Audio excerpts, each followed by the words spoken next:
Assalamualaikum warahmatullahi wabarakatuh.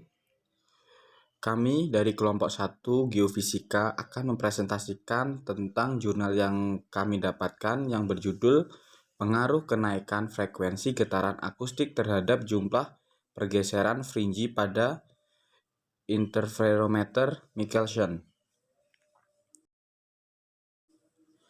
Nah, untuk pembahasan yaitu yang pertama tujuan praktikum, kedua alat, bahan, dan langkah kerja, ketiga prinsip kerja, keempat hasil, kelima kesimpulan dan saran. Sebelum memasuki materi, kami akan memperkenalkan anggota kelompok kami.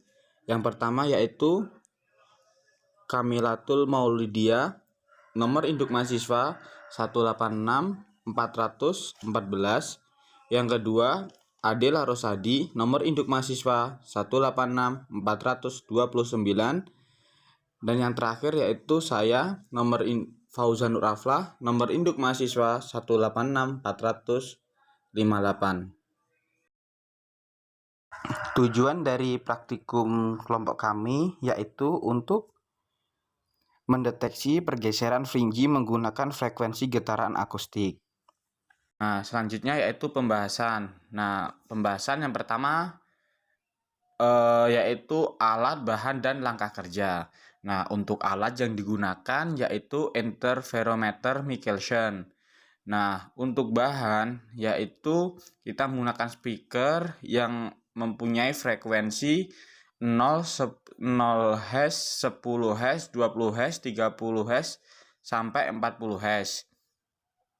Nah, untuk langkah kerja yaitu yang pertama, menyalakan sumber laser helium neon dan menggeser letak cermin geser sejauh 1 putaran atau 10-6 m untuk mendapatkan pola fringi atau pola gelap terang. Nah, setelah pola fringi tampak jelas terlihat di layar, selanjutnya menghitung jumlah pergeseran fringi sebagai nilai acuan dalam menentukan frekuensi gelombang laser helium neon. Nah, selanjutnya mendekatkan speaker yang sudah ke cermin tetap atau cermin getar pada interferometer Michelson dan menyalakan speaker dengan frekuensi yang sudah ditetapkan. Nah, kemudian mengamati serta menghitung jumlah pergeseran fringi. Selanjutnya yaitu terkait prinsip kerja dari interferometer Michelson. Ketika terdapat seberkas cahaya monokromatik yang kemudian dipisahkan di suatu titik tertentu, sehingga masing-masing dari berkas tersebut dibuat melewati dua panjang lintasan yang berbeda. Kemudian, dua berkas dari panjang lintasan yang berbeda tersebut disatukan kembali melalui pantulan dari dua cermin yang diletakkan saling tegak lurus dengan titik pembagi berkas. Setelah berkas cahaya monokromatik tersebut disatukan, maka akan didapatkan pola interferensi akibat dari penggabungan dua gelombang cahaya. Nah, pola interferensi tersebut terjadi karena adanya perbedaan panjang lintasan yang ditempuh oleh dua berkas gelombang cahaya yang telah disatukan kembali. Kemudian hasil dalam jurnal yang kita gunakan sebagai acuan pada praktikum seperti tabel yang pertama, yaitu data pengaruh kenaikan frekuensi getaran akustik terhadap jumlah pergeseran fringi atau delta N. Nah, frekuensi getaran akustik atau Fmatlab yaitu dimulai dari 0, kemudian 8 dan berkelipatan 2. Kemudian jumlah pergeseran fringi atau delta N yang diperoleh yaitu seperti pada tabel pertama. Nah, selain itu juga diperoleh grafik pengaruh frekuensi getaran akustik terhadap pergeseran fringi.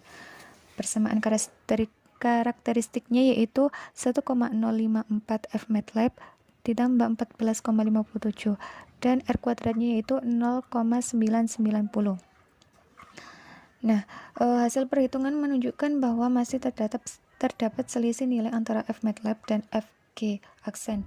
FG aksen di sini yaitu nilai FG yang dibagi dengan nilai K rata-rata. Selisih terbesar adalah 7 Hz dan selisih terkecil adalah 1 Hz. Selisih nilai frekuensi ini diakibatkan karena masih terdapat noise kecil yang berasal dari luar sistem meja optik. Kemudian yaitu hasil praktikum. Nah, itu terdapat grafik, yaitu pengaruh getaran frekuensi akustik terhadap pergeseran fringe, dan diperoleh persamaan karakteristiknya yaitu 1,07 F MATLAB ditambah 12,2 sehingga R kuadratnya yaitu 0,9894. Nah, di sampingnya yaitu terdapat frekuensi dan jumlah fringe-nya. Ketika frekuensi 0, jumlah fringe-nya yaitu 10, ketika frekuensinya 10, jumlah fringe-nya yaitu 25. Kemudian ketika frekuensinya 20, jumlah fringe-nya 35, frekuensi 30, jumlah fringe-nya 44, dan frekuensi 40, jumlah fringe-nya 54. Selanjutnya yaitu kesimpulan dan saran. Kesimpulan yang pertama yaitu variasi frekuensi getaran akustik antara 10 sampai dengan 30 Hz menyebabkan perubahan jumlah fringe atau delta N pada interferometer Michelson. Semakin besar frekuensi getaran yang diberikan, semakin besar delta N-nya. Kemudian frekuensi gelombang bunyi yang dihitung berdasarkan jumlah pergeseran fringe pada interferometer Michelson atau FG jauh lebih besar daripada frekuensi getaran akustik yang dibangkitkan. Kemudian terkait sarannya itu untuk praktikum selanjutnya diharapkan menggunakan variasi frekuensi getaran akustik lebih banyak lagi. Nah, itu merupakan hasil dari praktikum kelompok kami. Kurang lebihnya kami mohon maaf yang sebesar-besarnya. Wassalamualaikum warahmatullahi wabarakatuh.